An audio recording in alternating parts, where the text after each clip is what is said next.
আসসালামু আলাইকুম, সবাইকে আমার চ্যানেলে স্বাগতম। আশা করি সবাই ভালো আছেন। অনেক দিন যাবৎ একটু ব্যস্ততার কারণে আমি পর্যায়ক্রমে যে ভিডিওটা দেওয়ার কথা সেগুলো দিতে পারি নাই। তো ইনশাল্লাহ আজকে থেকে চেষ্টা করব খামার সম্পর্কে আরও বিস্তারিতভাবে সবাইকে জানানোর জন্য।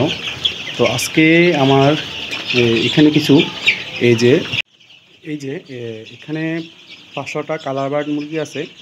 তো আমি প্রথম ভ্যাকসিনটা চোখে ড্রপ করছিলাম। চোখের মধ্যে যে ড্রপ করে দেওয়া যে প্রক্রিয়াটা ওইটা আমি দিয়েছিলাম। তো আজকে একটু ব্যস্ততার কারণে তো আমি আর চোখে ড্রপ করে দিতে পারি নাই। আজকে 11 দিনের ভ্যাকসিন। তো যার কারণে আমি কি করছি, এই পানির সাথে মিশিয়ে দিছি। তো যার জন্য আমাকে এই পানি সরিয়ে রাখতে হয়েছে প্রায় 2 ঘন্টার মতো সরিয়ে রাখছি। যেহেতু সোনালী মুরগি জাত, একটু সময় বেশি করে রাখলে ভালো, তো বেশি বাচ্চারা ভালো করে পাবে। তো 2 ঘন্টার পরে এখন আমি দিছি ভ্যাকসিনের পানিটা। দেখুন আলহামদুলিল্লাহ খুব ভালোভাবেই খাচ্ছে। একটু ভয় পাচ্ছিলাম, কারণ আমি সবসময় চোখে ড্রপ করি। এই ফার্স্ট টাইম সোনালির মধ্যে আমি খাওয়াইয়া ভ্যাকসিন দিতেছি। 2 নম্বর ভ্যাকসিন, 3 নম্বরটা পানির সাথে দিতাম, কিন্তু 2 নম্বরটা আমি কোনো সময় এভাবে পানিতে দেই নাই, এই ফার্স্ট। তো একটু চিন্তিত হয়ে গেছিল যে এই জন্যই যে আসলে খাবে কিনা। না, আসলেই খাচ্ছে, সবগুলোই মোটামুটি ভালোভাবে খাচ্ছে। আপনারা দেখুন অনেক লাফালাফি করতেছে। তো এইভাবে করাটা ঠিক না খামারের জন্য, কারণ এভাবে সবগুলা ভালোভাবে ভ্যাকসিন পাই কিনা সেটা আমরা নিশ্চিতভাবে মানে নিশ্চিত হতে পারি না।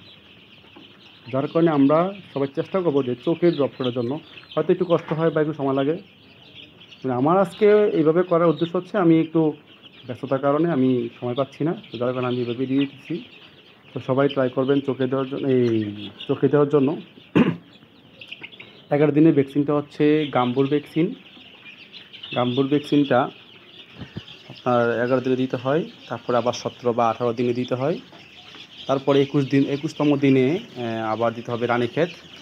আর দিন তো রানীক্ষেত হয়েছেই, 21 দিনের বেলা আবার দ্বিতীয় ডোজ রানীক্ষেতের।